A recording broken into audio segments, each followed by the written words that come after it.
We're ready to roll.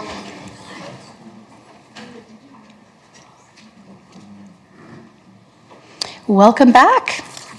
All right, let's continue on here. Where we left off is that we came out of closed session, and now we're going to revisit the motions that we had before the closed session. So I'm going to look to Madam Clerk to direct us in this part. Thank you, Mayor. Yes, so we'll go back to the first motion that we had from this morning, and I'll put it up, and then there's no need to move it. It's already been moved. We're just going right back to it, and then we can have discussion on the motion and debate. I'm sorry, say that last part again? Then we'll have the discussion on the motion, and the debate part will start.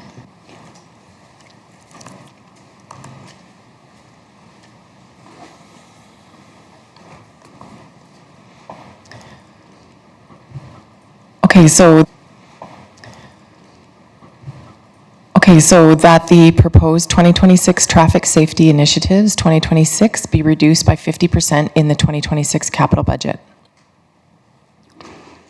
Any discussion on this?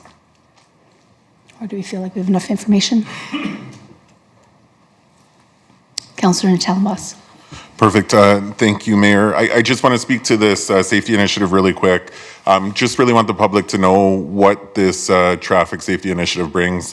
One of the big things is a lot of the crosswalks that we see. So if there's an area that we identify as troubled, in a sense that there's a lot of pedestrian traffic and not a protective measure in place, this budget could be allocated to that to put a crosswalk in place. Or if there's an existing crosswalk and we feel it's not enough in terms of lighting, we can upgrade that crosswalk by adding lighting. So I think there's a lot of value in this initiative, and the funds that aren't used are transferred to reserve. So in my mind, this is a safety reserve that exists. We use it on a reactionary basis as opposed to just using it just because. So for that reason, I can't support this motion.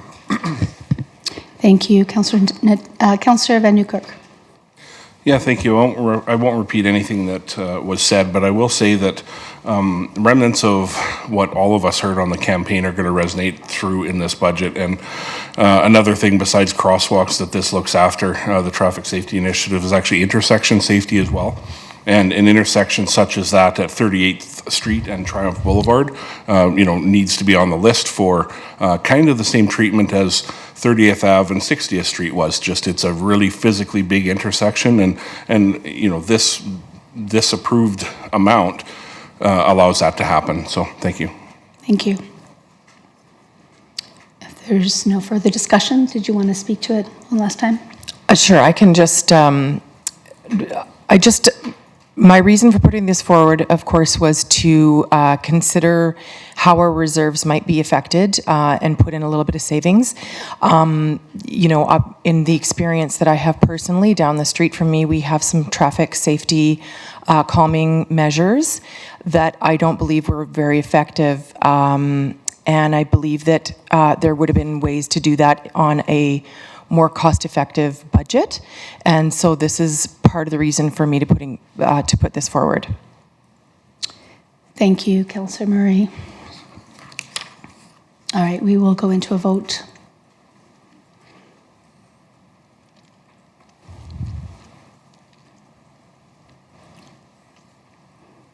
And that was defeated 6-1. Mayor, if I may, could you please announce the councillors that were opposed or in favor, depending on which way the vote goes? So it was defeated. Councillor Murray was in favor, and the rest opposed. Thank you.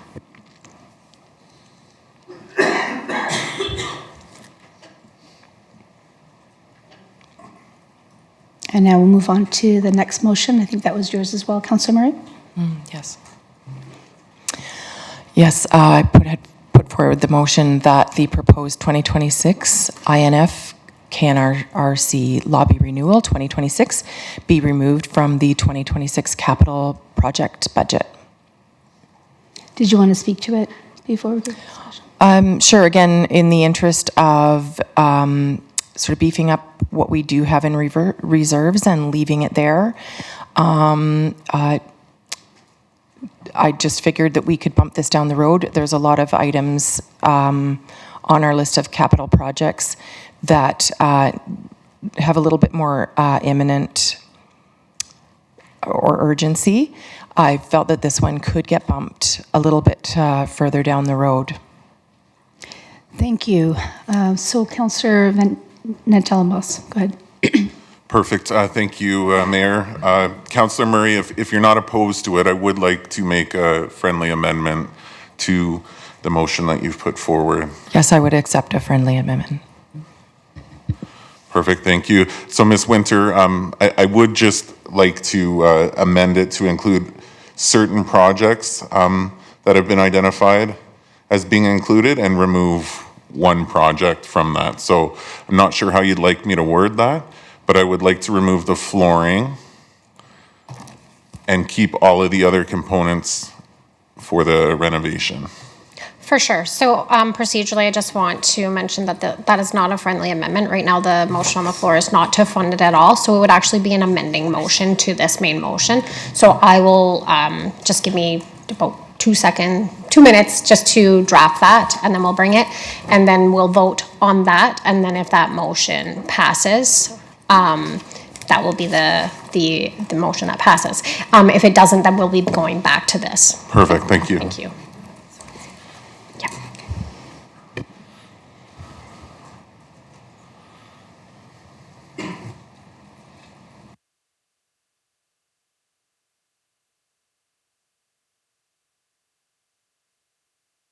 Just to clarify, you said removing the flooring?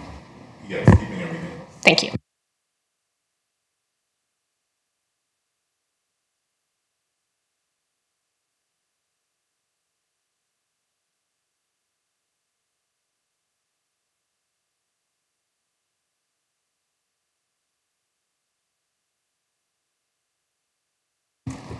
So the first motion is suspended until council votes and debates on this motion. Councillor Natelambos. Perfect, thank you. So I'd like to move that the proposed 2026 INF KNRRC Lobby Renewal 2026 project be amended by removing the flooring from the scope of the project for the 2026 capital budget.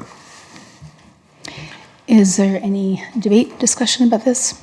If I could just speak to it really Sure. quick, if you don't mind. Absolutely, go ahead. So of the scopes that were proposed, it included modifying the floor, upgrading or replacing the floor, upgrading the bathroom, replacing the fascia, replacing the air curtain. And I appreciate that Councillor Murray has brought this forward. We're always looking for efficiencies and cost-saving opportunities. But when it affects some of the critical aspects, like the washrooms, again, the air curtains to help with heat in the building, I feel like we should focus on some of those. And then some of the more aesthetically pleasing things like the flooring, we could maybe push off. So I'm amending this motion just, again, to remove that scope of the flooring, but focus on some of the other critical items and make sure that we get those done in a timely fashion.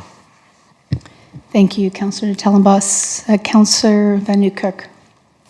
Yeah, thank you. I'll also be supporting this motion. Thanks.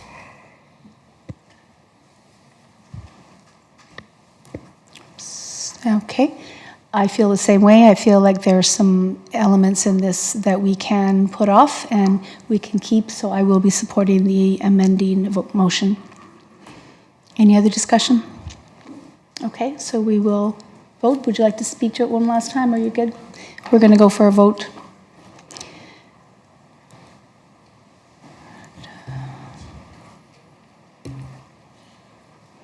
And that was passed unanimously. So now I think we'll go back to the original motion.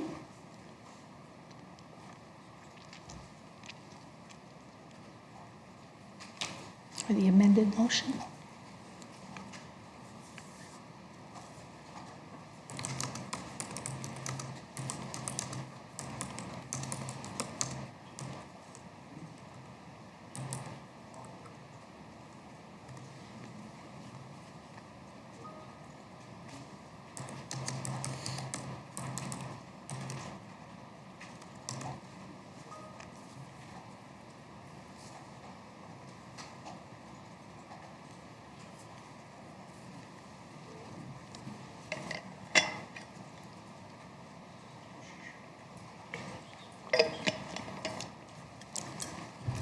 Now we'll just have the motion as amended to move forward.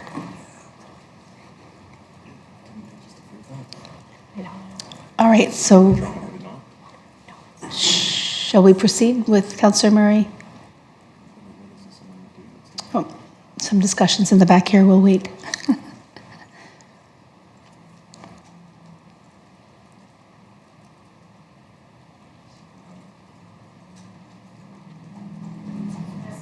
So this motion as amended is going to pass.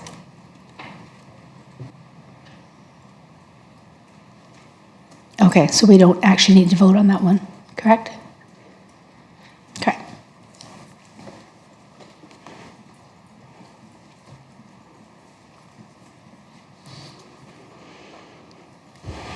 Councillor Hyde.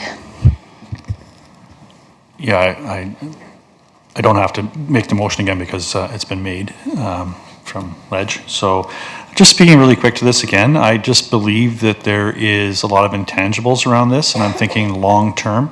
I think we do need to definitely look at doing this at some point. However, right now with looking at us doing the IDP, the municipal planning, all of the stuff that we have to get done in the next year or so, and also the questions around funding this going forward. I just believe that this isn't the right time for this. It's something that I understand that we can say that this probably won't change or whatever sort of an idea, but I've seen just too many changes in Beaumont to feel confident that doing this planning right now will result in what we're looking at going forward. So I'm going to leave the motion the way it is. Thank you, Councillor Hyde. Councillor Van Nieuwkerk. Yeah, thank you. Just a question for administration. Just want to be clear. I want to be clear in my mind that this work would be considered a final design in a final location, and there wouldn't be any throwaway costs associated with this, right?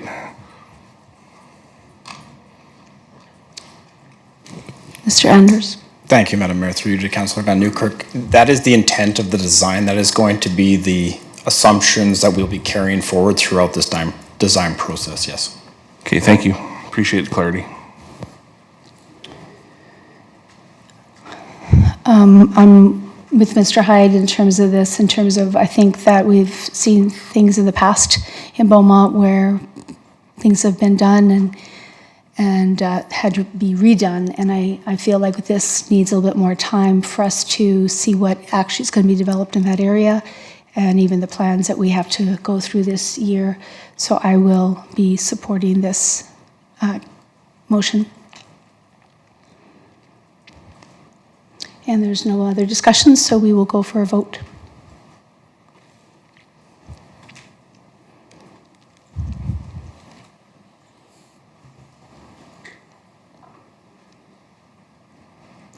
And that was defeated. In favor was Hyde.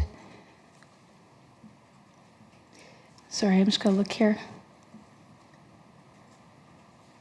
In favor was Murray, myself, and Hyde. Van der Kwak.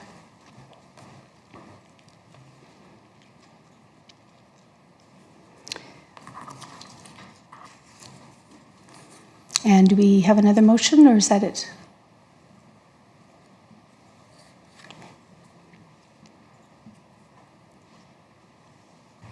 Thank you, Mayor. That was the three motions that we had. We would be just moving on to the next one now.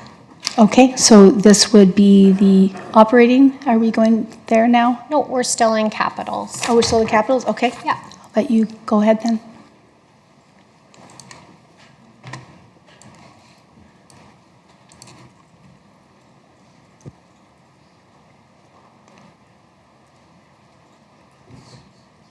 If Councillor Hyde would like to go ahead and read out his next motion. Yeah, I'll propose that the funding for the 2026 INF skid steer 2026 be removed from the 2026 capital budget. Would you like to speak to that? Yeah, I understand that the skid steer that is in question is coming to the end of its life cycle and it's starting to cost some money. However, we have another unit that we are looking at purchasing as well. And my reasoning for this is I don't want both of those units to come up again in 4 or 5 years at the same time and ask for 2 again. I want to offset buying one now and buying one in another year so that we don't have the same expenditure in the same year. For 2 units, if we can make 1 unit suffice through 1 more year and buy a brand new unit this year, then we're not looking at purchasing 2 again going forward. So it may seem like a small ask, but I'm just thinking with asset management that we make sure that we offset those purchases over 2 years as opposed to 1 year. Thank you, Councillor Hyde. Councillor Van Newkirk, then Councillor Penrod. Yeah, thank you. For me, the preamble associated with this motion, I don't know where those facts come from. I don't know if administration has contemplated timing. I would assume they would. I don't know if this is priority to be removed, if administration was given an opportunity. All of the same things that I said with the removal of the quarter ton still stand strong, right? If council had received advice around, hey, if you needed to make a change, this would be the first thing to go, this would be the second thing to go, sure. I clarified that council and no members of council have received that advice. So I can't presuppose the timing of the spend, I can't presuppose the amount of the spend, and I can't presuppose the asset management part because that's not my job as a councillor. Administration are the ones doing that work. We've seen nothing but continual improvement on asset management. We've seen nothing but transparency considerations in this budget, especially with taking the pieces into camera around the financing and funding of this. So respectfully, I don't think that we have any of the information in front of us that was provided in the preamble to as a basis for this decision. So thank you. Thank you. Councillor Penrod, and then Councillor Natalenbos. Thanks, Mayor. And again, I won't repeat anything that's been raised, but just add question for administration. If this is approved as part of the package put forward, how long does procurement take on an item like this?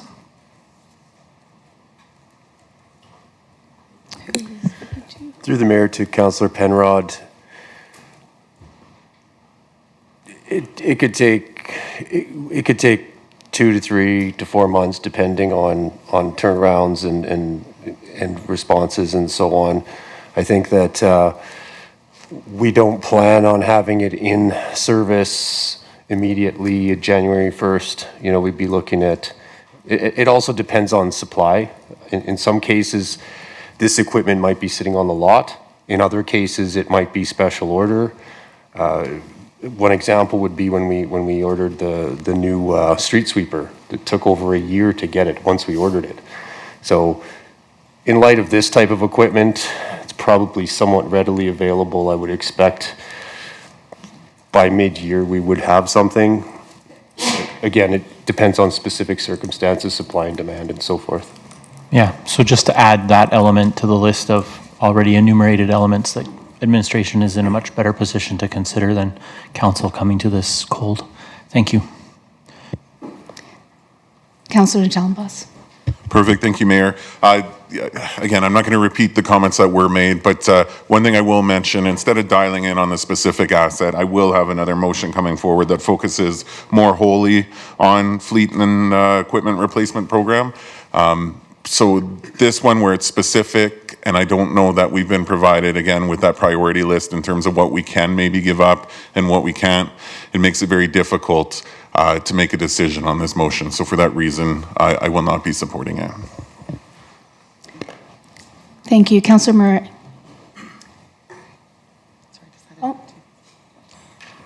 Oh, did you want? Sorry. My questions got answered. Oh, it did? Okay, good. Yeah, so my understanding is this can also be used all season, right? It's in terms of winter, every season, snow removal. Through the mayor, yes, it's a very universal piece of equipment that we use all year round. Okay, thank you. Any other questions? Okay, we will, do you want to speak to it finally? Yeah, as like, I understand that we haven't had a list of priorities and such like that. I'm purely speaking of this as an asset management, looking at moving a cost over 2 years as opposed to 1 year. Again, this goes back to saying, you look after the pennies, the nickels are going to come. So, I understand that there's a need for both of these units. And yes, this is another one that you look at and go, well, we could do this at a high level and just kind of do a percentage. However, I think it's really important to the public to understand that we are dissecting this budget really well and trying to find the cost savings where we can. If you have 2 vehicles at home and you need 2 brand new ones, but you can make one last over the next year, you're probably going to do that with the budget you have for your household. So this is purely from that point of view. Again, I don't have the priority schedule. However, just looking at it from an asset management point of view at a high level, this just makes more sense to me. Thank you, Councillor Hyde. Okay, we will go into vote right now. Being removed from the budget. And that was defeated with 6-1 with Councillor Hyde in favor.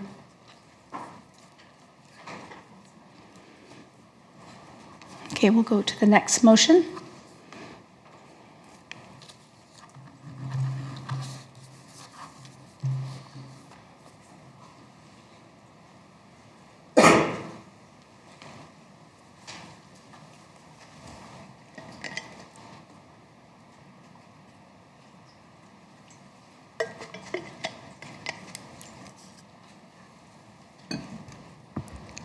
Mayor, I am going to put this motion on the screen, but I just want to put the caveat on it that we may have to go into closed session for this discussion.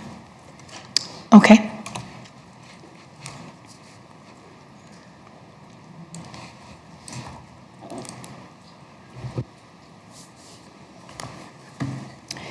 Councillor Murray. Okay, that the proposed 2026 INF Security and Access System Improvements 2026 be removed from the 2026 capital budget.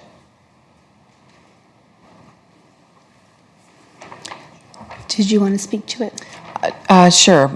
It's really not much different than some of my other motions so far.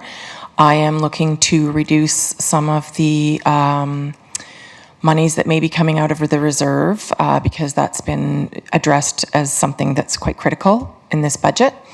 And I believe this is something that can be pushed down the road for a later date. Thank you. Thank you for that. So are we going to need to go into closed session for this?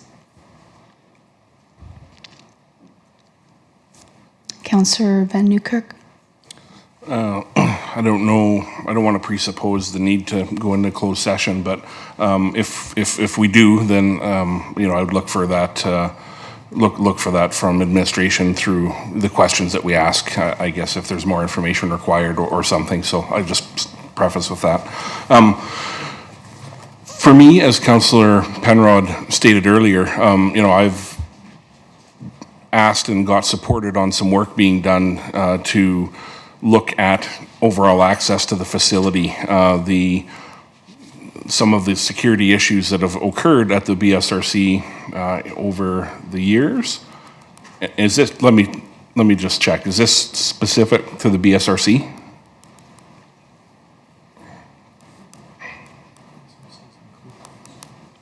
Councillor, Mr. Lewicki. Go ahead. Oops. There you go. Through the mayor to Councillor Van Newkirk, this is not specific to the BSRC. This is all-encompassing across the city, a budget to contemplate different security vulnerabilities, access improvements, and so forth. Perfect. Okay, so they would include consideration of the BSRC in that. That is correct. The idea behind this budget, as I indicated previously, is that we are getting the details on the plan from the consultant to provide So I can't get into details about what's on there. That's right, yeah. The budget for 2026 will prioritize the higher vulnerabilities and access issues that are identified in the plan based on budget constraints of what we're asking for. Perfect. That's great, actually. So, and that's why, and that's exactly why I won't support this motion. You know, any of the security vulnerabilities identified in the community have to be top of mind. And as the BSRC is a portion of this, there have been people affected in a large way, specifically to that facility. So I look forward to the outcome of what improvements those would be, and welcome any discussion around this, you know, that would be contrary to believing that doing this work is important. So thank you. Thank you so much, Councillor Cole-Smith, and then Councillor Hyde. This isn't work that if we pull it off the budget this year, it doesn't have to be done, right? It's just kicking it down the road. And to the teeter-totter comment made earlier this morning, I don't know that deferring work on our security and access system improvements is the right place to start looking to make changes this year. So I don't see myself supporting this. Thank you, Councillor Hyde. Yeah, I would say that we're not getting smaller. We're growing as a community, and as we continue to grow as a community, that brings in a lot of other aspects and a lot of people, and percentage-wise, some of those people aren't nice. So if we look at that as a percentage, we need to protect our citizens in all respects, and I don't believe this is the place to save money, so I won't be supporting this motion either. Any other comments, debate? Councillor Murray, would you like to speak to this before we vote? No, I think I've already said what I feel. Awesome, thank you so much. Okay, we're going to go into a vote right now.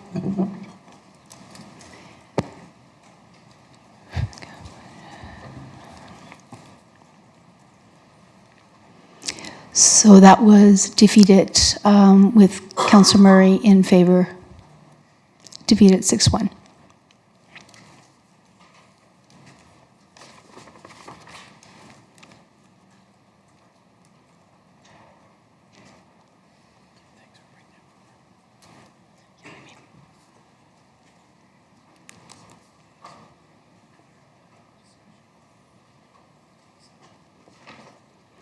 Councillor Penrod, you're up. Thank you, Mayor. I move that the proposed 2026 INF BSRC roof ice control 2026 facility improvements be removed from the 2026 capital budget. So if I could speak to it, I've already voted against a few motions like this. So let me tell you why this motion is different in my estimation.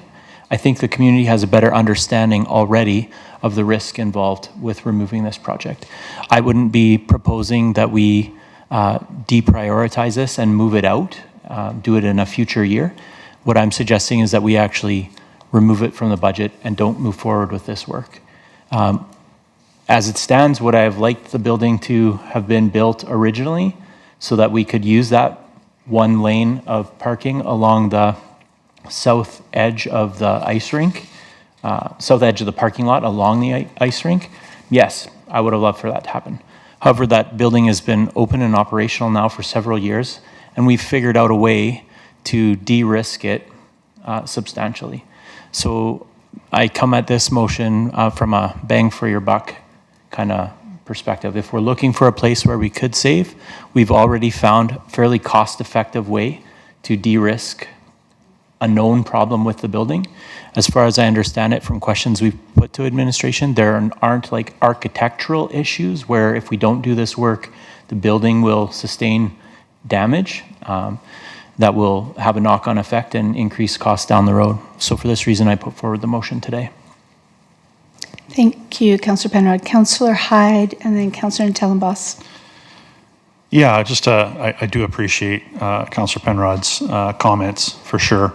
However, I see this as a big safety risk and a liability risk for the city. Yes, we've taken precautions. That doesn't mean that people take those precautions into respect. So it only takes one incident, and I I prefer to make sure that safety is the number one thing on my mind when it comes to this. And that roof can hold a lot of ice. So is it designed improperly? Yes. However, we're left with this. I'd rather do something now than later and offset that chance of a liability issue or something that we didn't take full control of this. And I think that's what this is about, is the safety of our community. So I won't be supporting this. Councillor Intellenboss. Perfect. Thanks. I guess question to administration. Are we able to, I guess, two questions. First, confirm what barricade method we're going to be using. Previously, I saw it was just a wooden barricade with some steel legs or wooden legs. So it doesn't provide much protection should someone try and enter that area. So that's the first question, what we'll be using to protect the area if we don't go ahead with it.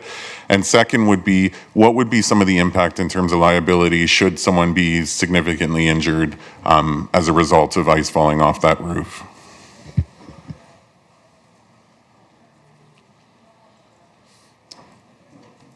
Mr. Lobecki? Through the mayor to Councilor Tellenboss. Relating to barricades, I think we would be probably looking at improve it. If the project doesn't proceed, I think we would be looking at doing a more an improved barricade solution. I think we have seen people walk through there even though they shouldn't, so we would try to be limiting liabilities in that respect. Speaking to liabilities the city takes on if someone were to walk under there, I don't know that I can specifically comment on that, but I think it is definitely a risk that we have to reflect on as part of this, especially if a decision is made not to proceed with a known safety risk. I'm not sure if, I'll pass it over to Mike, to CEO. Yes, thank you. Just to build on that liability, it's hard to determine. I've seen things go sideways that I would have never thought. An example I'll give you is in a previous organization where we had a policy for laying down sand on a slippery sidewalk. Somebody was invited to our building for a meeting. They weren't wearing the proper footwear, and one person yelled out, "Be careful, it's icy." Now, you'd think we had a policy defense because we had laid the gravel down. Because we warned them and let them come into our building, this person fell, broke their ankle, sued us successfully. I've also seen where you could look at the barricades, and the barricades are saying, there's a hazard here, stay out. Now, that could be a policy defense in itself. However, a lawyer could successfully argue that the barricade still allowed a small child or somewhat to go around it. So it's a real tough one. It would definitely be something that our insurance company and lawyers would have to deal with. Thank you so much. We're going to go. Oh. Just for the temporary barricade, Mr. Lewicki, are you able to give me just some kind of indication what that would look like? Because if it's better protected, I'll have a lot more comfort than what we used previously. Through the mayor to Councilor Tellenboss, I haven't spoken directly with my team about the specifics. However, I would envision more of a temporary construction fencing that would be something people couldn't get through. Again, I haven't verified specifics. However, that also comes with a cost, right? So our anticipation was that this project would be approved, and as part of the capital project cost, we would be barricading it off as part of that to repair the issue. However, if this isn't approved, we would have that additional operating cost for fencing, which I'm not sure what that would entail, but that would be an annual cost to barricade off the area at the appropriate time. Thank you. Thank you. Just for clarification, so this is for a complete refitting of that particular side of the building, that roof, so that it does not have this problem in the future. Is that correct? Through the mayor, that is my understanding. Maybe Mr. Ravlosky could expand on the specific scope of the project.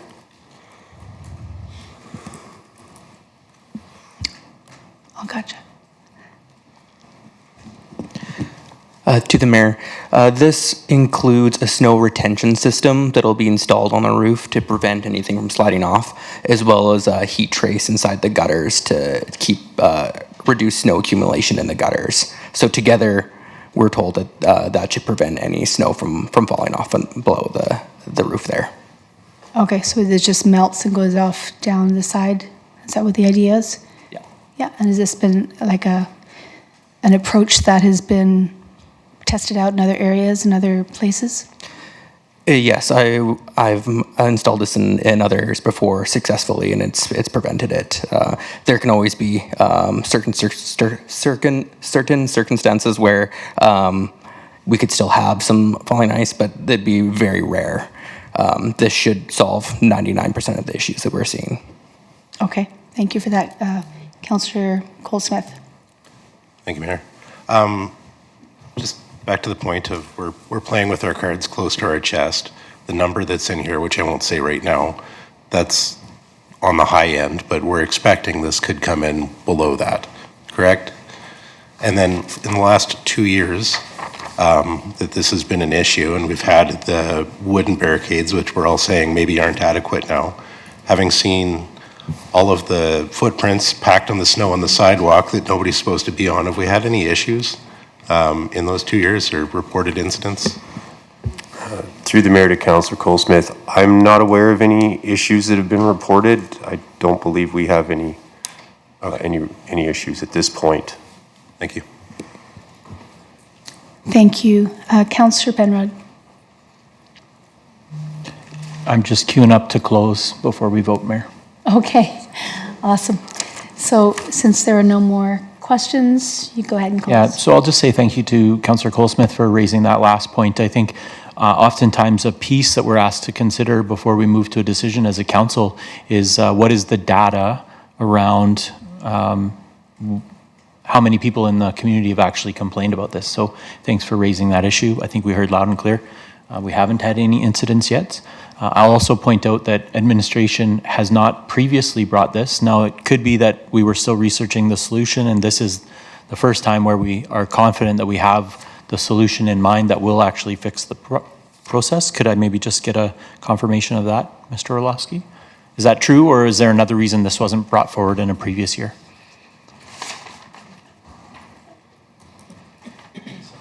I'm sorry.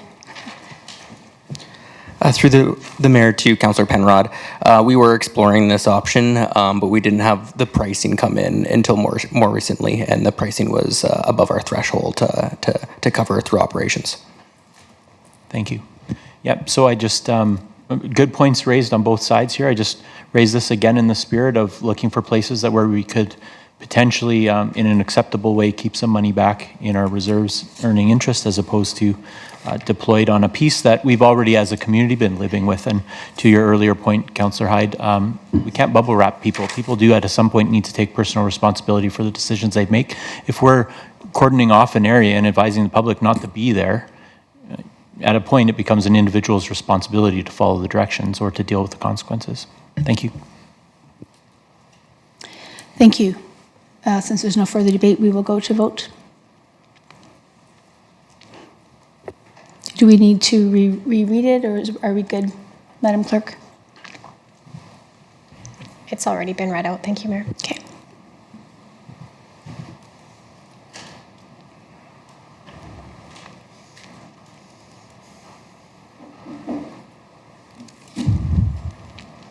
Sorry about that. We're good. So that was defeated 6-1 with Councillor Penrod in favor.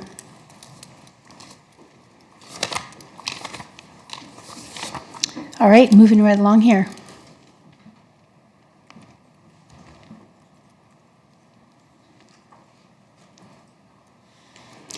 And we're back to Councillor Penrod.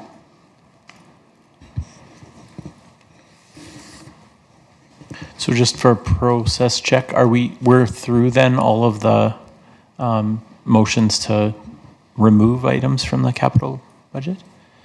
Or are we now going to kind of go back and forth between adding and subtracting?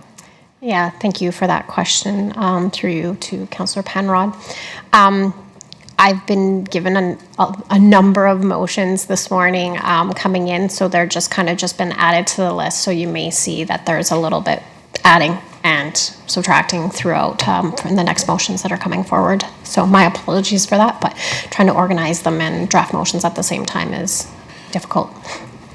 Understand, and no need to apologize. I'm one of those people that submitted this morning, and we're all working on different timelines and a few different jobs on the go too. So thanks for your efforts to bring us together on this. So I'll move that the 2026 infrastructure cross-country ski trail new asset capital item at a cost as outlined on page 115 of the budget document be approved. And it looked, there was an additional piece to this that was operational, but my understanding is we're going to deal with the capital portion here and operational later. So just so the folks are aware, and I have contemplated that report does mention there are operational impacts of this ad. So what I'd like to say is this is the best example of things that come forward from the community. I think Councillor Colesmith was actually at the same quarterly town hall that I was at when a member of the public, long respected former principal in the community, brought forward an idea to the then mayor as to how we could better use some of our natural resources and parks infrastructure in our winter city. Brought forward an idea of investing a modest amount in having a more robust cross-country trail. As it stands currently in the community, the high school actually takes quite a lead on this.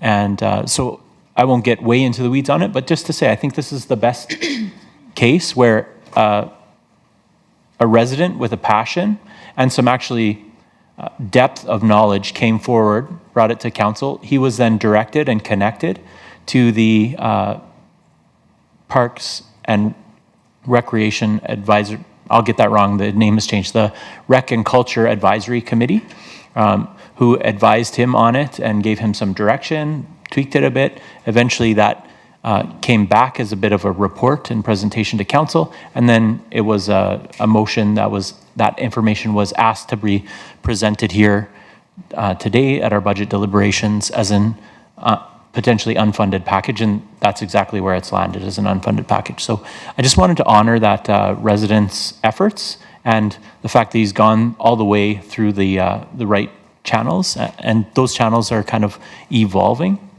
in Beaumont, and I think in a good way where we're able to make good decisions.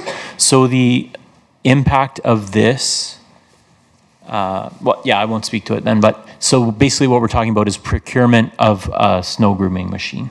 So I'll leave it there and fire away with your questions or debate. I will just ask a question. I see what the cost is and what the ongoing cost would be to maintain those trails. Is there a particular location in mind in the city?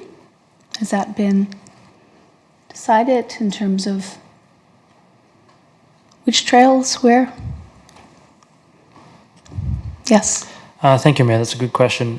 Currently, at this time, we have not identified a location, but there are multiple that present an opportunity to put this trail. So that is something that, once approved, we'll do our work to allocate a location that suits our operational needs, and we'll go from there. Thank you. I mean, I myself would use it. I think it's a great idea. I think eventually it would be something that we could definitely look at, but my feeling right now is that we have some things that are already in our city that could promote winter activity, such as one of the things I mentioned earlier, that I think if we allocated funds to that, to get those up to speed, it would help to increase those opportunities as well before we move ahead with this. So I will not be supporting this one. Councillor Hyde. Yeah, I honestly, I hear this one a lot, especially down by Four Seasons. So I do hear about doing some grooming, but correct me if I'm wrong, I believe we just, that there was a grant approved for some cross-country skiing that is in the county already that came from Beaumont. So we've already made some definite improvements there to say that we support winter activities, maybe not right in the city, but we've already put forward some sort of funding towards, I believe it comes out of Righand Distillery and goes around the lake. So we've already, supported skiing with our community. And these trails, I know, aren't going to be run over by kids or everything else that's in our city. And I think that this is where we should concentrate those cross-country ski areas as opposed to right into our city. So I won't be approving this motion.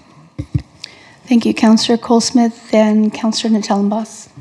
I was at that mayor's town hall, and it's funny seeing the progress of these things. The conversation at the time was, hey, when the city clears the paths in Four Seasons, can they not dump snow on the existing ski trails? And from that, it's ballooned into, can we spend X amount of dollar in capital with X amount of dollar in operating expense, which is significantly more than just not putting snow on the existing path. And given the conversations we're having about, safety traffic measures and taking that out, I'd be hard pressed to supporting this.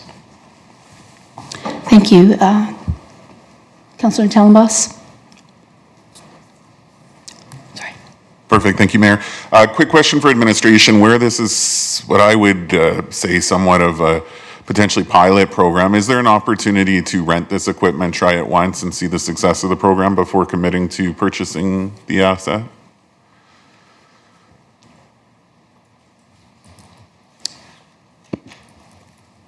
Oh, just let me open it. We keep doing it back and forth, I think. Okay, go ahead. Through the mayor to Councillor Natellenbos, that would be an option. Pricing would be up in the air at this point. We don't have that on hand. There would be places that rent this out. The cost would be much higher, just because a lot of these items have minimums, so minimum 3-4 months, just like street sweepers. We're not at the luxury of being able to rent day by day. We kind of have to commit ourselves to a longer term. That is something that we could consider, but that was not what was asked during the budget deliberations in the middle of the year. This was a wish list item, and the request was bring back purchasing and maintaining this asset going forward. Perfect, thank you. And in terms of operation, do you know how frequently a typical path would have to be groomed? Through the mayor to Councillor Natellenbos, less often the less it gets disturbed. So it's really up in the air based on location, where we choose to put it, how often that's used, and the correct use. So if we're lucky enough to put it in a corner of the city that doesn't get often used, we could kind of wind back our grooming. But if it's in a place like Four Seasons where there's a lot of activity, there's a chance that we'll have to do it more frequently. Okay, perfect. And last question just relates to a comment that was made earlier, and I may have missed it somewhere, but it was mentioned around Don Sparrow not being cleared anymore, I believe for skating purposes. Is there any way to allocate some of that existing budget to this to offset the cost? Through the mayor to Councilor Natellenbos, as part of our base budget, we did not include Don Sparrow skating surface as in our base budget for this year. So there are no funds allocated towards it at this point. So there would be no savings. Okay. Perfect. I'll just state kind of my stance on this. I'm teeter-tottering right now just in terms of the route I should go. I think it's a great opportunity, bring another sport into the community, another opportunity for families to get together and hit the runs here. But I am going to have to think about this one. Thank you. Thank you. Councillor Murray.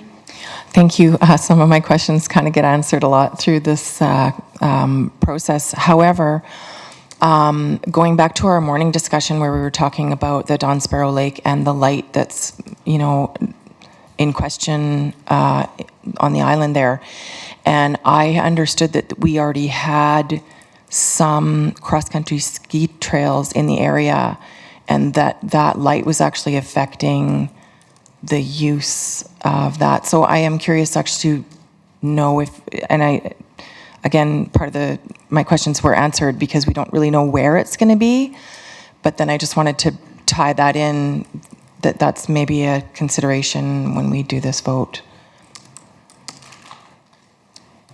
Councillor Penrod? No? Again, just queuing up to close. Yeah. Okay, I think did you want to? Okay. And there's no more councillors wanting to speak, so go ahead. You speak to close. Yeah, thanks for the discussion. So a couple things to close with and point out. A few times in the reports that accompany budget, we've reflected on some major community consultation that we've done over the past 18 months, 1 year. That project was called A Place to Grow, and that project, along with the election we've just gone through, has really given us some clear direction as a council with respect to where the community's priorities are. We know this is a tough budget. We're looking for a place to save where we can, and so it might seem funny that I'm suggesting a place where we could spend a little more. The reason for that comes right back to A Place to Grow. So people said, first and foremost, focus on our core services. This is not that. Then they said, maintain and enhance what already exists. This does fit somewhat in there. We have ski trails. Mostly it's the high school. And so what Mr. Salvalaggio has pointed out is that the high school is unable to maintain them during some key parts that make the trails less than fully usable for our community for a good portion of the year. And they're also limited in scope and what they can do and how far out into the community they can reach. So this would be kind of improving upon a service that already exists. My biggest reason for bringing this forward, aside that it connects from an ask right out of the community, is that it's a really relatively small capital ask that will have an outsized impact, I think, on the livability in our community. And so for that reason, I'll ask you to support this. Thank you, Councillor Penrod. We will go to a vote now.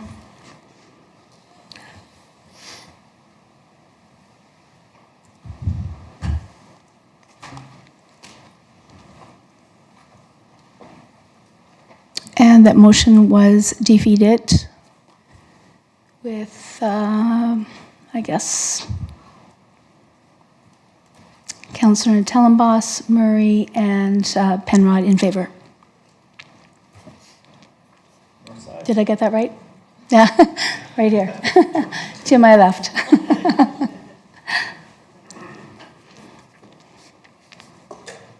All right, we'll move to the next motion. So am I correct in understanding, Madam Clerk, that we are going back and forth between decrease and increase at this point? Okay.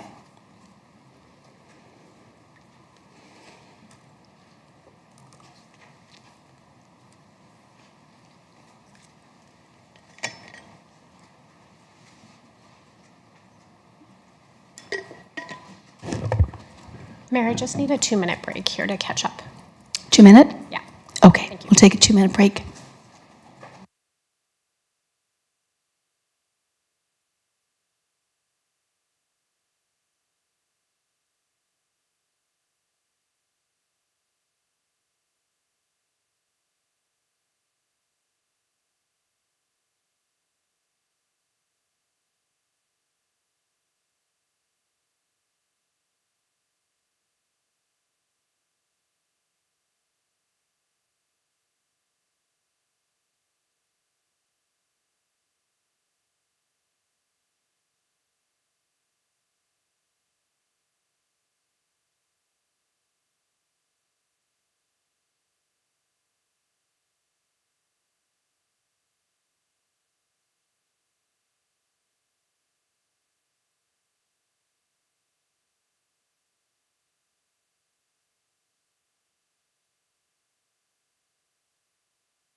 We're good. All right, we are going to continue on here. And just to clarify, we are going to continue first. Is that correct, Madam Clerk? Thank you, Mayor. Yes, we've organized them, so we have to decrease. So I have the next motion. Okay, perfect. So let's continue on.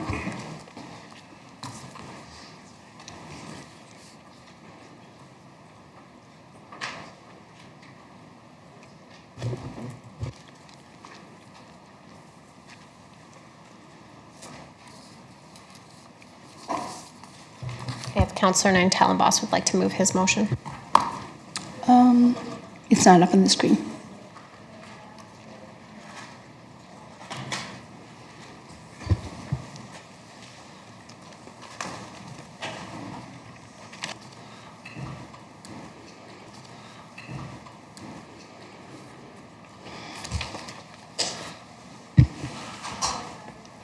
Perfect.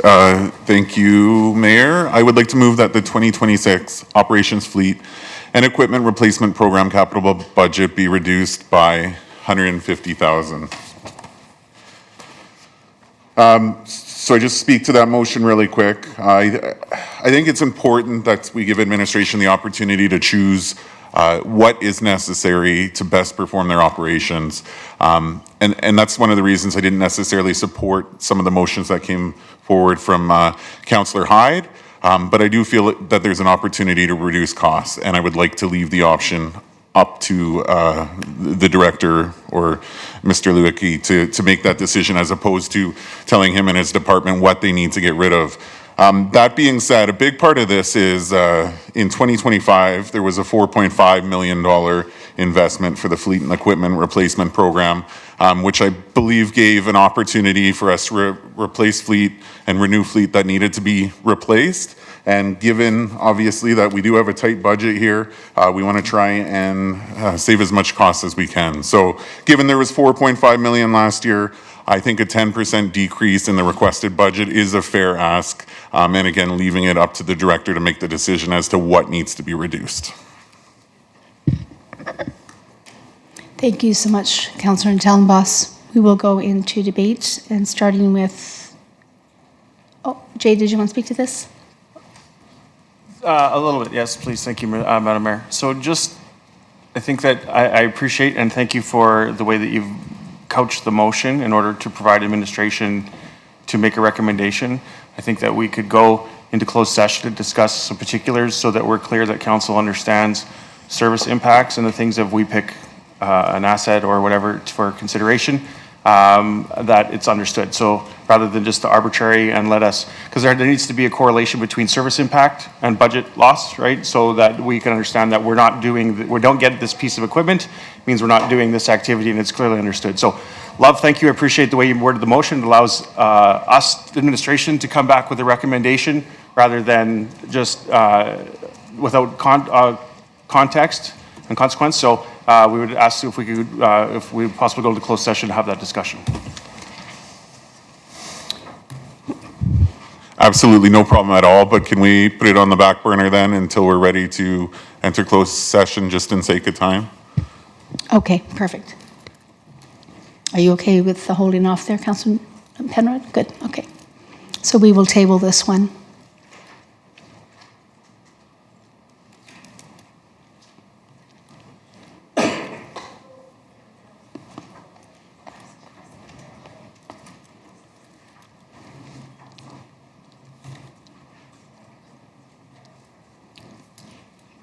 And Councillor Cole-Smith. Thank you. I'd like to move that the 2026 PRS Unit 204 patrol vehicle be removed from the capital budget. I'll speak to the motion here. And I know we've seen other motions with specific items, but I have rationale here.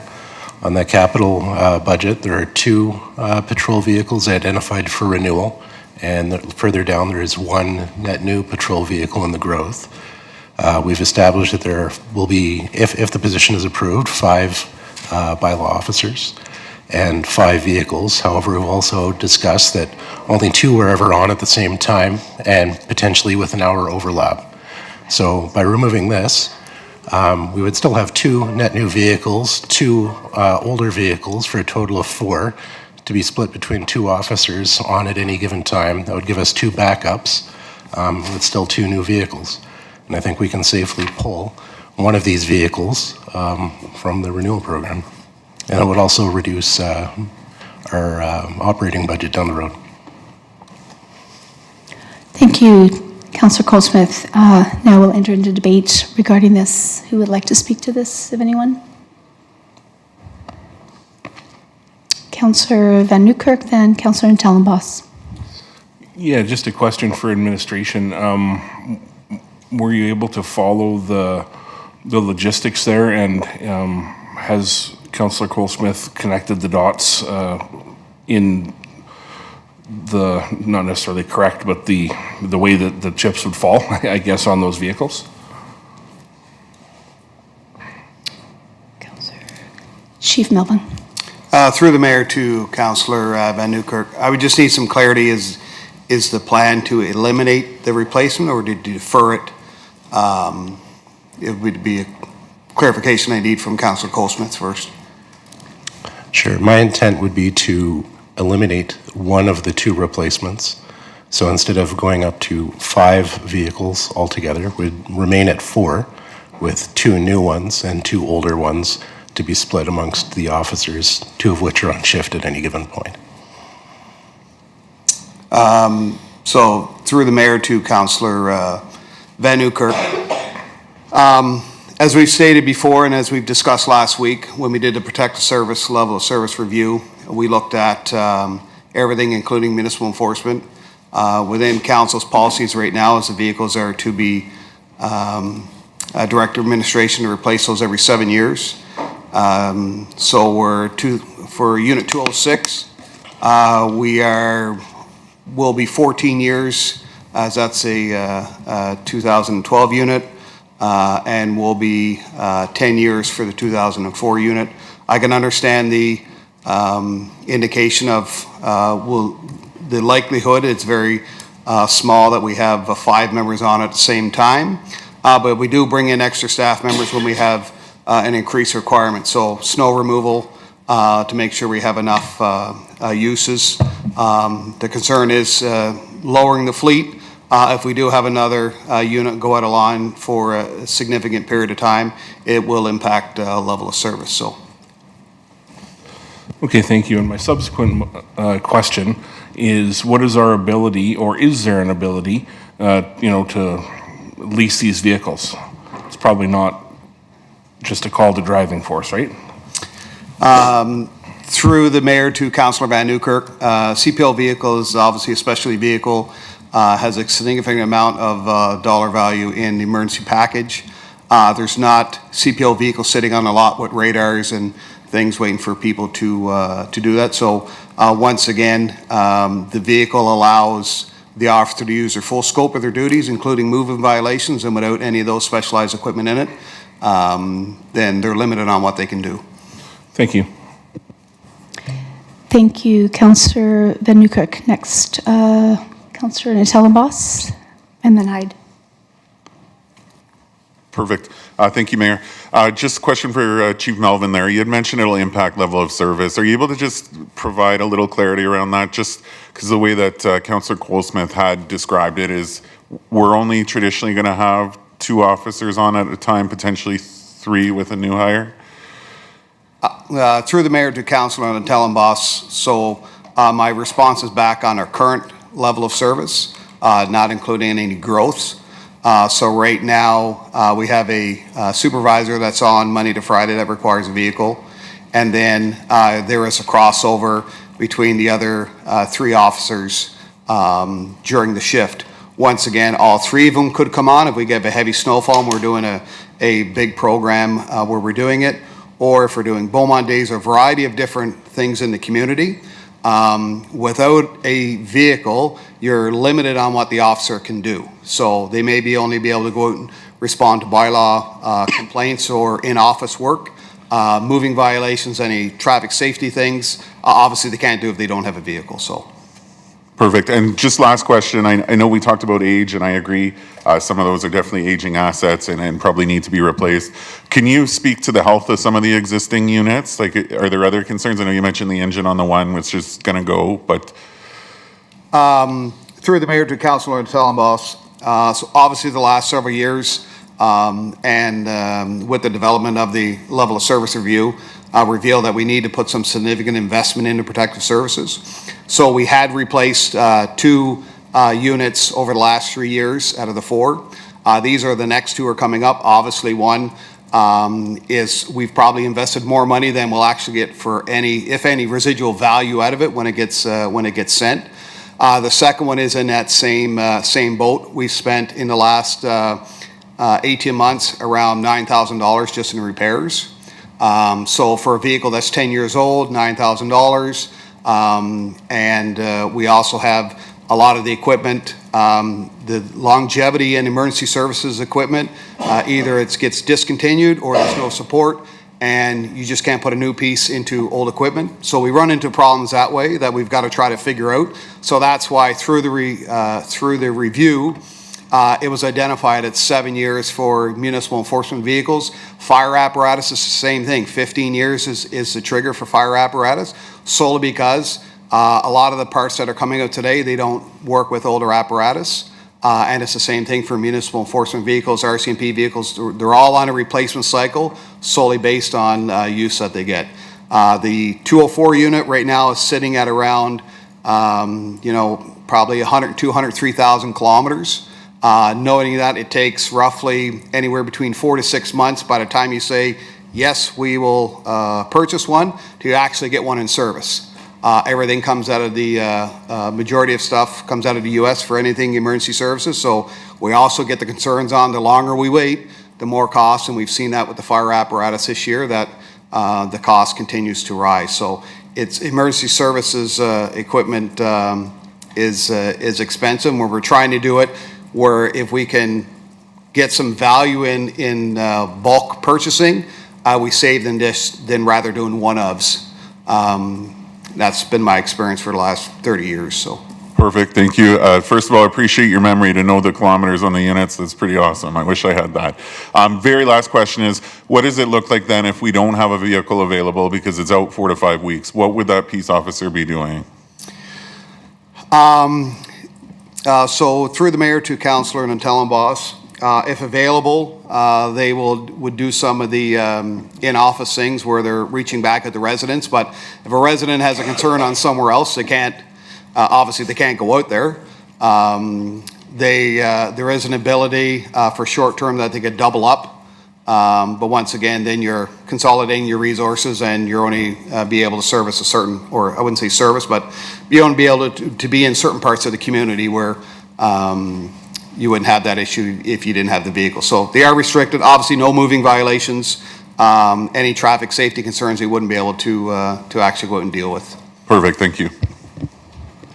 Thank you, Councillor Tellenboss. Just to follow up to that, Chief Melvin, in terms of in the past, have you, or how many incidents have you experienced where that was the case, that you couldn't go out because of a lack of a vehicle? Through, obviously, Madam Mayor, we have experienced it in the past where we've been waiting for parts. We've been down on vehicles. We've adjusted shift schedules based on a variety of different things. Vehicles out of service is one of them that we've used. And it's really up to the supervisor and myself that if we have anything extended, but we try to keep up on our preventative maintenance so that we don't end up with transmissions going and replacing engines, because you cross into that value that you put into it. Are you ever going to get out of it? So that's always a challenge when we look at emergency services fleet in general. Trying to limit that, whatever we put in, trying to get that value back out of it is always a key. Okay, so specifically with patrol vehicles, though, have you experienced that in terms of, you're talking about across-the-board emergency vehicles, right? Madam Mayor, yes, obviously we've had vehicles down for weeks or several weeks waiting for parts, either at the dealership, either at our infrastructure department, or at local garages here in town, where we've had to manage Unfortunately, or fortunately, we haven't been fully staffed, or we've been only fully staffed for a small period of time, where we've always been, over the last several years, been either not staffed or we're fully staffed, but we don't have the full powers of our duties from the sole gen.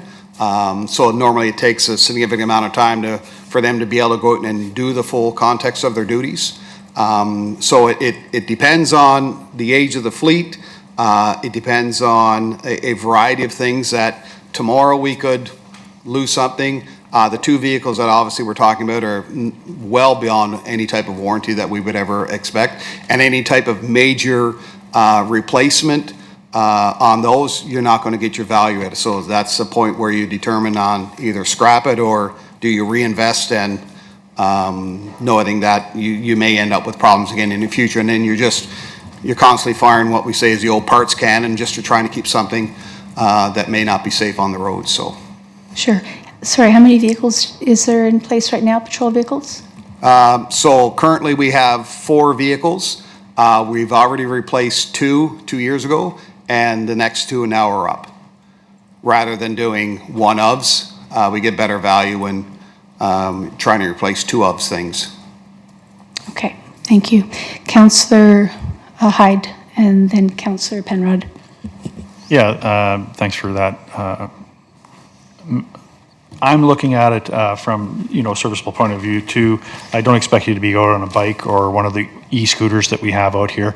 Obviously that's not acceptable, but when we look at this, and I guess we have the same questions, how many people can we have on the road at one time, and do we need a vehicle for each person? And I think you've outlined that pretty good. My question is around outfitting the vehicles. The vehicles that we do have right now in our fleet, are we purchasing all new stuff to outfit, or can we move a lot of that equipment from those 2 vehicles into the new vehicle, so we're not buying all new equipment for the new vehicle for outfitting? Through the mayor to Councillor Hyde, that goes back to the same comments of the equipment inside the vehicles would still be 10 years old. The support for some of that stuff, software upgrades, unfortunately are problematic in our industry.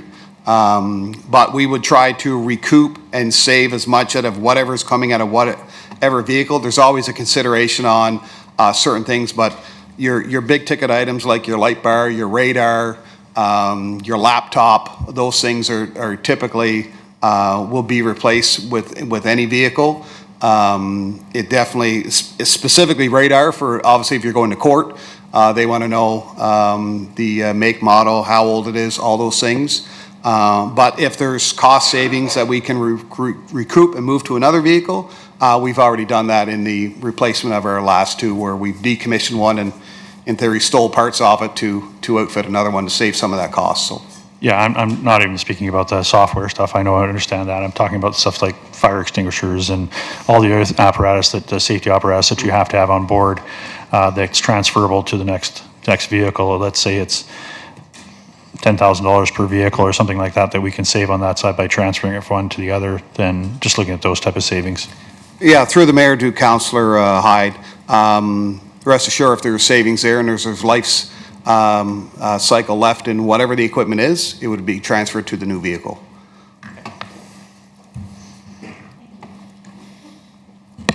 Thank you. Councillor Penrod. Yeah. Thank you, Mayor, and thank you, Councillor Coolsmith, for bringing this forward. I appreciate the thought that you brought it forward with. To me, it only makes sense if we can actually adjust the vehicle to officer ratio, which I hear you contemplating. And so my question for Chief Melvin is, does our service level policy for this area contemplate the ideal or recommended vehicle to officer ratio? Through the mayor to Councillor Penrod, we have a officer to resident ratio of 1 to 5,000. I'm aware of that. But there's nothing in the policy that has an officer to vehicle ratio. Standard practice is an officer per vehicle, so that you can get the maximum use out of your staff. And in the event that you need to bring in more staff, you have an actual vehicle for them to go out and do their proactive policing in.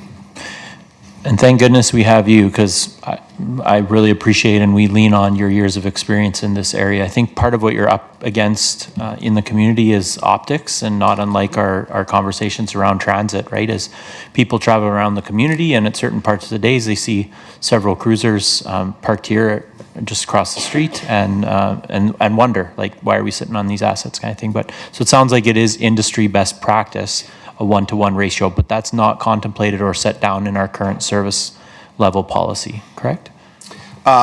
Through the mayor to Councillor Penrod, it is not in our policy on a vehicle to FTE ratio. Thank you. And so I do think your concept has merit, Councillor Colesmith. I think this vote really hangs on that, though, of if we can actually safely go to a lower ratio of officers to vehicles. Or vehicles to officers, I guess it would be. Otherwise, it sounds like the recommendation we're getting from administration is that by trying to save in this way, we can decouple purchases and actually drive our unit cost up if we decouple them. So it's all hanging on whether you can convince us that there's merit in moving to fewer cruisers for our FTEs. Thanks. Thank you, Councillor Penrod. Councillor Van Newkirk. Yeah, thank you. I really wanted to listen to the questions of other councillors on this one and to kind of uncover where we're at. And for me, I think it comes down to the inability to readily acquire, lease, or bring into service another vehicle should we have a catastrophic failure on one of the other units. A lot of the other pieces of our fleet and equipment that we have in the municipality are readily rentable. We've learned that this asset isn't, so that's the basis for myself not to support the removal of this. Thank you. Thank you. Councillor Murray. Thank you. I think when looking at the capital budget, I had considered doing some of the smaller items, such as this example and some of the ones that Councillor Hyde had brought forth. But I really don't want to have the idea or the feeling that our services will be affected. And I do kind of feel that voting to take this out of the capital budget, I think, will affect the service levels, so I won't be supporting it. Thank you for your comments. There seems to be no one else wanting to debate this, so we're going to go to your closing statements. Sure, thank you. I appreciate the comment from Chief Melvin that the other 2 vehicles were replaced last year, meaning that if we were to place 2 more, we'd have 4 new vehicles split amongst 2 officers on shift at any given time. So really the question is, do we want 3 backups or 2 backups vehicles at any given time?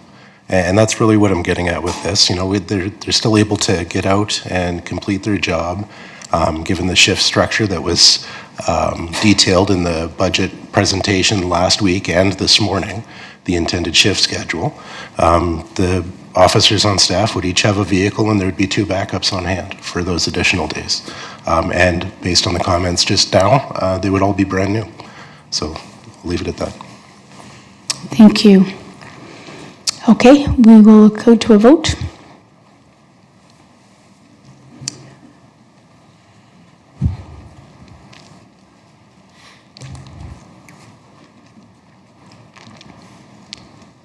And that passed 4-3 with, sorry, I'm having issues with my screen here to see who voted what, but it looks like you got it.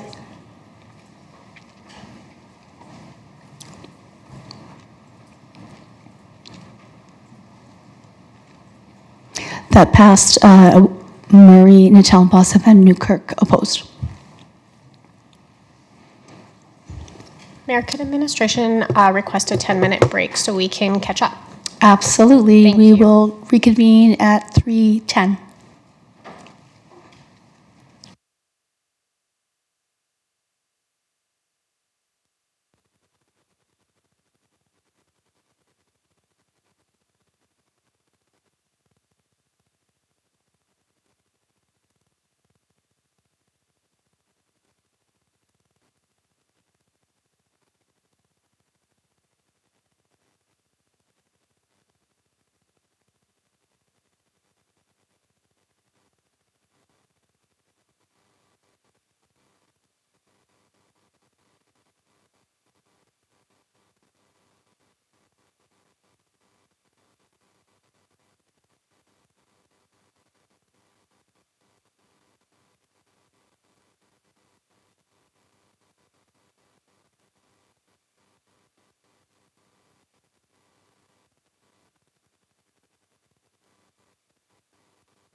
All right, we are back. Thank you for those of us who are watching online. We're going to continue with our motions. So, Madam Clerk, I'm going to turn it over to you in terms of which one is next. I think we're still on the capital budget area, right? Okay. Here we go. Councillor Hyde.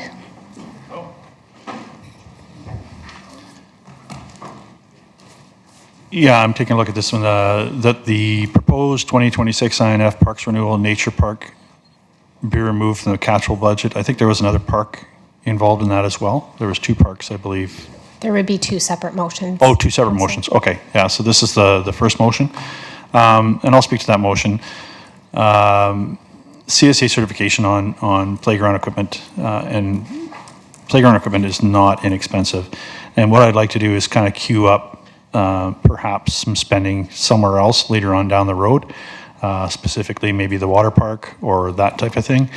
As I recognize that some of this playground equipment may be need to be renewed and such like that, I believe that having speaking with the public and such, that there are other areas within Parks and Rec that they would prefer we spend the money on instead of this project. Thank you, Councillor Hyde. So we will go into debate. Any questions or comments about this?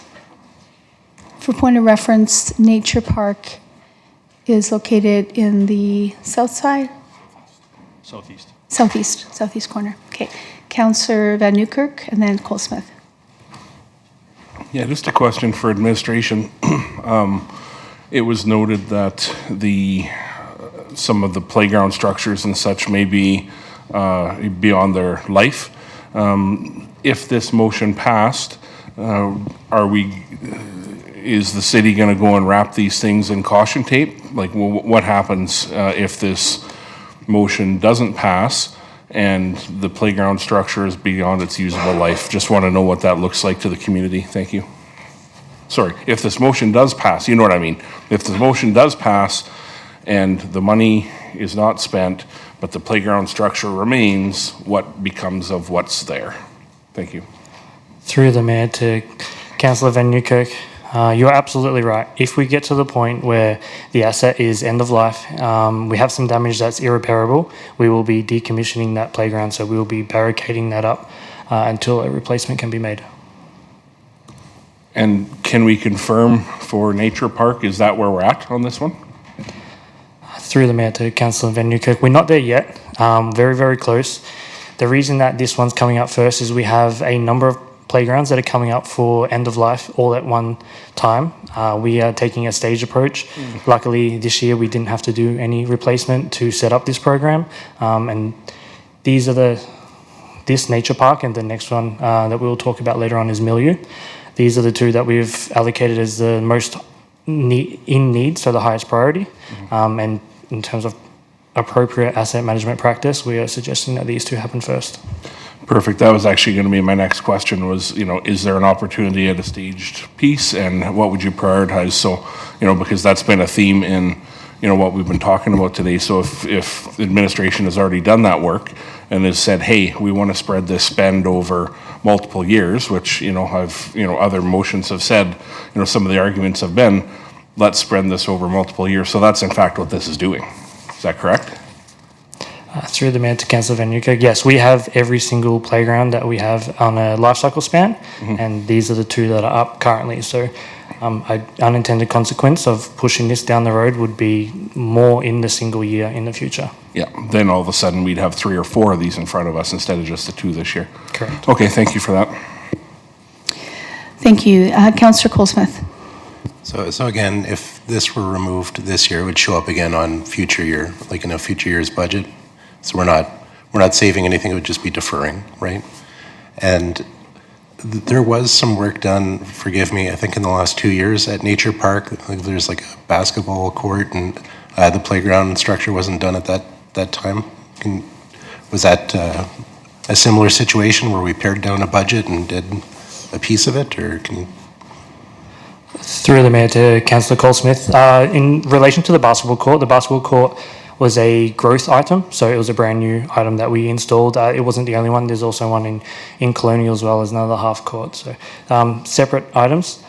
In terms of, sorry, what was the first part of your question again? Just confirming that, you know, if this were removed from this year's budget, it would show up again on next year's budget as an ask. Yep, through the mayor to Councillor Cole-Smith, absolutely. This is not going anywhere. It's not getting younger. It's just going to sit there. To add a little bit of context, what we did this year is we had a consultant go through a number of parks that we knew the playgrounds were coming to end of life, and we got them to do a top to bottom assessment of the park. So that includes all the trails, all the benches, the signage, the lighting, the parking, bollards on the edge, as well as the fence and the trees that border private property. And we have a plan to replace the playground structure specifically, but we also have that backup plan that if pricing comes back as very competitive and we can squeeze as much of these other items we know we need to fix into that project as possible, as well as it can formulate some of my operational programs moving forward. So my operational teams will know a few small areas that are flooding that we can fix throughout operational dollars. So this is a very rounded asset management plan that we have proposed. Okay, thanks. So the ask is, you know, for the park, but if, given again that we're hiding our cards, and if things come in more competitive, we'd be able to do more with that same money. Through the mayor to Councillor Cole-Smith, we are prepared that if it comes under budget, that what we have internally allocated for this project, that we will squeeze as many items as we can to give back to the residents. Like you said, when we don't play our cards close to our chest and we put out for a new playground, surprise, surprise, the budget comes in exactly what we have budgeted. So we don't have that ability, but we do have a list of works that we're prepared to execute rather quickly. Thank you very much. If I may add, Madam Mayor, so the scope of the playground project would allow for nice additions or value add in that piece, but as a general practice, when we fulfill the scope of the project, we don't, if I'm buying a vehicle and it comes in $10,000 under budget, I don't buy a computer with the leftover savings, right? That's normally applied. It's released and closed. So I just want to be clear in that instance of the scope of the playground renewal, of getting the maximum value for it and all of the playground pieces that's relevant. So that's in line with what the intent of the project is. But I just wanted, it could have been construed in a different way that we're just spending all the money as much as we can for value. So thanks. Thank you for that, Councillor. I think oops, sorry. Who am I going to? Mr. Lowacki, go ahead. Yeah, through the mayor.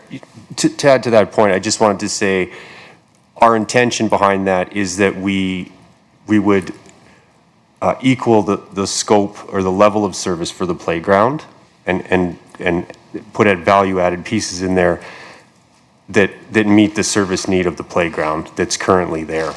So just to clarify, does that make sense? Thank you. Okay, Councillor Murray, and then Councillor Natellenbos. Okay, thank you. So you mentioned, of course, the playground, but you also talked about maybe fencing and some other things. In the actual example of the nature park, would there be something that would be like fencing, or like, are you going to be coming back to us with the idea or with the actual plan? Let's say drawings or whatever? Who are we going for? Through the mayor to Councillor Murray, these are renewal projects. So again, the idea is to replace, I hate using the term like for like, but the idea is to meet the current service scope of the playground. So if there's a slide, we'll replace the slide. If there's a slide and a swing, we'll replace the slide and the swing. If there's a slide and a swing, we're not going to add a merry-go-round, right? So the idea is to try to replace like for like and get best value with the renewal project that we have. And I should add that we also have to make sure that the playground meets CSA standards. So sometimes we have to add elements to ensure that we meet CSA standards that maybe weren't in place before. So that's a bit of a tricky renewal element to these playground renewals. Okay, thank you. Thank you. Councillor Dellenboss, you're next. Perfect, thank you. I guess just a general comment here around the presentation of budget. I'm just hoping for future budgets that maybe we could add a little bit more detail as to what is exactly captured under the proposed change or renewal. It just helps a lot, A, for the public to see, hey, we're looking at a new playground structure, we're looking at this and that, just for a better idea as to what can be there. And then second to that was just a question in terms of, I guess, more the engineering side of things and the CSA standards. We reference end of life. A lot of people say, hey, it's just wood and steel, you know, get a welder there to fix up the monkey bars. What is the actual, like, specific requirement, and what are we actually referring to when we say end of life? So I guess maybe the budget side first, if you have any comment, Jay. Through the mayor to Councillor Dellenboss, I do have a comment, and thank you for raising that. So as we've seen this year, the budget journey has been a little bit different than what we're used to. This is just phase one. So as we become more comfortable and sophisticated in our approach, one of the things that's definitely on my list is some robustness in the business cases that go into the budget materials, so that we do have all of those pieces and it is fully informed. So only can do so much in a year. So that's been the priority, is really around the storytelling and getting the message and service levels across. But we are definitely going in that direction to have more robust backup for council. Appreciate that. Thank you. Thank you so much. Councillor. Oh, sorry, just the answer to the second question in terms yes, going over to, where are we going? Number 17, go for it. Through the mayor to Councillor Dellenboss. End of life for a playground structure. These items are stamped when they're installed and they kind of give a useful life. So there is a limit depending on the type and quantity and quality of the playground. Obviously, wood and metal carry different life cycles, but that engineering stamp can be renewed up to a certain number of times. But there does get a point that it becomes this term end of life. So we did have a consultancy go through all of our playground structures and provide us with when those items are going to be outside of their engineered life cycle. Perfect. So there is an opportunity to renew, you had mentioned? Depending on the quality and the make of the playground, there are some that are able to be renewed. The ones we are presenting do not have that opportunity. So I guess in layman's terms, what's the death date on this park? I don't have that with me. It is coming up within the next 3 years. The reason we haven't kicked it down the road is there are 6, and don't hold me to that, it might be 5, it might be 7, that are within the same time frame. So we spread out the load. We are presenting that these two first. Perfect. So, and then that being said, I know the question was already made, but if we're pushing this can down the road, we're probably going to see 4 more parks in addition to these parks next year or the following year, correct? Yes, through the mayor to Councillor Dellenboss, that is correct. That is a potential consequence. Another one would be longer downtime. So if we choose not to renew playgrounds and they do break, or we have to replace them but they're not up to standard, we would look at decommissioning them. So yeah, just straight up barricading them and not letting the public use them. Perfect. Thank you. Thank you so much for that question. Just a follow-up question to that in terms of how you determine, yes, of course, based on the age of the playground apparatus, but also for usability, frequency of use, high traffic. Do you have a look at that as well when you determine priority of allocating funds to upgrade? Yeah, that's a great question, Mayor. So we do look at proximity to schools, foot traffic, where we can get those numbers. That does factor into both our and the consultant's decision making. So like this one was deemed more priority because it was highly trafficked compared to, say, Four Seasons or one of the ones by the schools? Just curious. Yeah, proximity to the school definitely played a part in the Bow Meadows, as well as the southeast corner of the community being a little bit underserved with recreational assets. The reason that someone like Four Seasons isn't being suggested is because we've had that looked at and it has a much longer life cycle. I'm not going to try and guess what the life cycle was, but Four Seasons Park with the pour in place was redone in 2018 2019. So it still has a number of years left before we get to that point where it needs renewal. Okay, thank you so much. Any other questions? Councillor Penrod? Thanks, Mayor, and thanks, Councillor Hyde, for bringing this forward. I think the rationale that you laid out when you moved the motion has actually been spoken to quite well by administration.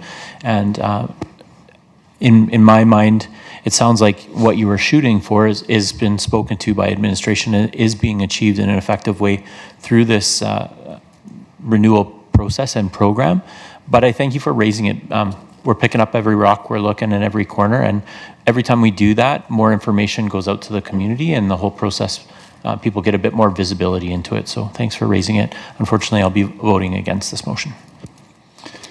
Councillor Van Newkirk. Yeah, thank you. Once again, I wanted to listen to the robust discussion here around council because I really want to make sure I'm hearing all sides of what's brought up. And for me, this one actually checks a bunch of boxes. Solid asset management, check. Staged approach, check. Prioritized items, check. The item isn't going anywhere. It's just going to cost more in the future, check. So those are all reasons why I want to see Nature Park renewed this year, and I won't support the motion. So thank you. I just have one more question in terms of, you had mentioned there's about, whatever, 6 or 7 going to roll out here in the next couple of years. So this is like a 5-year forecast. However, this is slated for 2026, is that correct? But this amount is for 2026. Jay, you speak to that? So thank you, Madam Mayor. Yes, so these projects are scheduled for 2026. Okay, but the 5-year forecast aspect of it? Sorry. I would defer to my infrastructure partners Through on the what documents that we've been given for the... I haven't committed them to memory, so if you have a page number you're looking at. Page 1. 2026 project 5-year forecast. This is of the supplemental closing yes, materials. Yes, supplemental, sorry. So, I'm sorry, your question is? I'm just trying to understand, he said there's going to be about 6 or 7 other parks coming up. In the budget document itself, we talk about the 5-year program. Later on page 63. Page 63? Yes, so there's, under the way that we were presenting the materials, there's not a lot of detail because it's just really under the Open Spaces Renewal Program. So all it does is identify that we have plans to do work in there, and then on the, I'd have to find the other page of where the capital projects are. Here we are. On page, sorry, if you go to page 52, that's better. So open space renewal program, about the fourth line down under municipal renewal. Okay. And you see the planned spends for the program, which would include some of those parks. I'm not going to say it's all of those parks or it's only those parks, but it's within those numbers in the future years. Okay. So I was just curious as to why, because this is a 5-year forecast. Sorry, that piece of paper is a report run, and it's from my 5-year report in my system. It's misnamed because we only showed the 1 year on the supplemental information that we provided about the detail. Okay. So don't be fooled. There's more than 5 years for the actual program stuff. It's in the budget document itself on page 52. Okay, but so it is more than that. So what my point is, why would we only list a certain number of the parks instead of all of them that have to be rolled out in a certain period of time if this is like a 5-year plan? Do you understand my question? Yeah, so the supplemental report should just say the 2026 plan. The 5-year plan, it's part of a computer program, a report that I run in the system, but I edit it down to 1 year, even though it's called the 5-year report. So I don't want you to be fooled that there's nothing happening in year 2 to 5. Okay. All right, thank you. Thank you. For clarifying that. All right, so would you like to speak to your motion? Yeah, I just want some clarification here. I think that the perception might be out there that I want to mothball an entire park with a whole bunch of caution tape all over the whole thing, and that's really not what I was going for here. Obviously, with the amounts that we're spending, we're not replacing all the playground equipment or all the equipment in these parks. That's correct, right? It's just the ones that are coming up updated, right? So some of these parks, some, not all, of the equipment is coming up for renewal. Is that correct? Through the mayor to Councillor Hyde, this project is to replace the entire playground structure at Nature Park. That playground structure, but not all the other things that are in Nature Park, because obviously Councillor Colesmith was saying that there's other park amenities within that park besides just that playground. Through the mayor to Councillor Hyde, correct. There's a grass rink there that's not going to be touched. Basketball court that's not going to be touched. This is the playground structure, the base structure, the border, and potentially any drainage that exists there. So it's a renewal. Yep. I just wanted the perception not to be that I'm mothballing an entire park. I'm basically just saying that is there other areas that are a priority that I've heard, such as the spray park, that may be more priority for our constituents than these renewal programs. That was the whole premise behind this, not to mothball a park by any means or stretch of the ways, and whether or not we can make this last a little bit longer. And from what I'm hearing, yes, it is a check mark. We can move it down the road, that it's been asset managed and everything like that. I understand that. But we're looking at this budget as getting some more money into reserves, things like that, those type of things. So I'm trying to be very prudent with the dollars going forward and going to what I'm hearing from the constituents as far as what their ask is. And that's why I'm looking at removing these from these parks. And so I just want to make that clear. Thank you so much. All right, we will go to a vote now.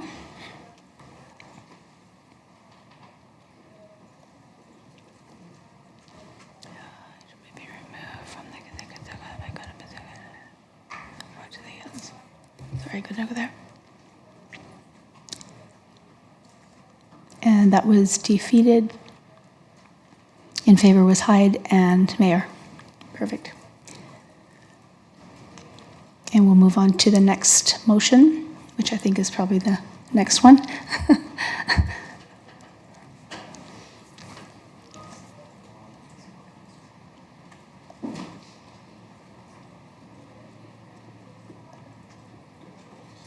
Sorry about that. Okay, Councillor Hyde, you can speak to this one as well.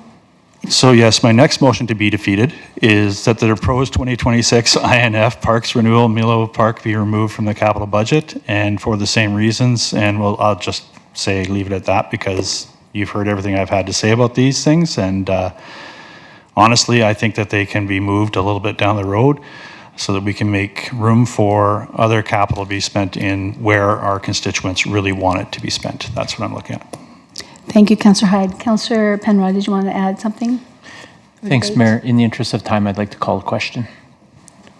Call a question? Call the question. Yeah, just meaning, can we vote on this? Oh, okay, sure. I think we've already debated, unless there's something, unless there's something different about this particular one that we need to know. Pretty much the same thing? Okay. Then let's go to vote. Same idea. Whoops. Good. And defeated. In favor, Hyde and Mayor. Okay, moving on. Next motion. Got a lot of motions today.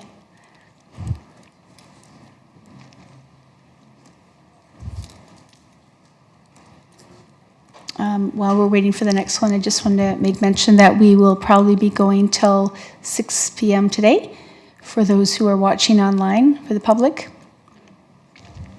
Thank you, Mayor. I just wanted to say we've gotten through all of the decreases for capital, and now we'll go to the one for funding. Okay, perfect. And then we'll go into the closed session for the previous one. Okay, perfect. First for the reduction element before we add things. Is that how you're going to do it? If we're doing reductions, we should do that instead. Sorry. Thank you. My good friends in finance advised they'd like to actually go into closed session now so we can finish the last decrease one to the capital Oh, right. budget. Yes, we have one motion. We need to go in closed session. Perfect. Okay, so we'll just need that motion.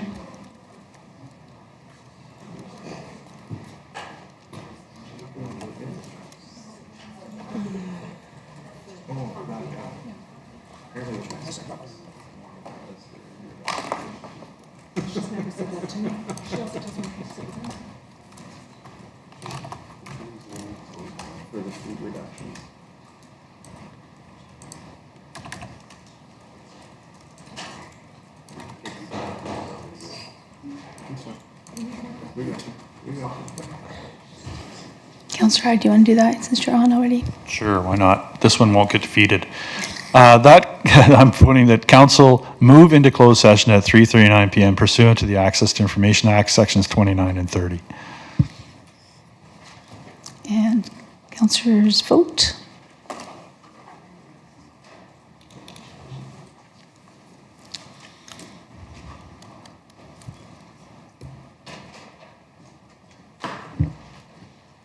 And unanimous. We are going into closed session now.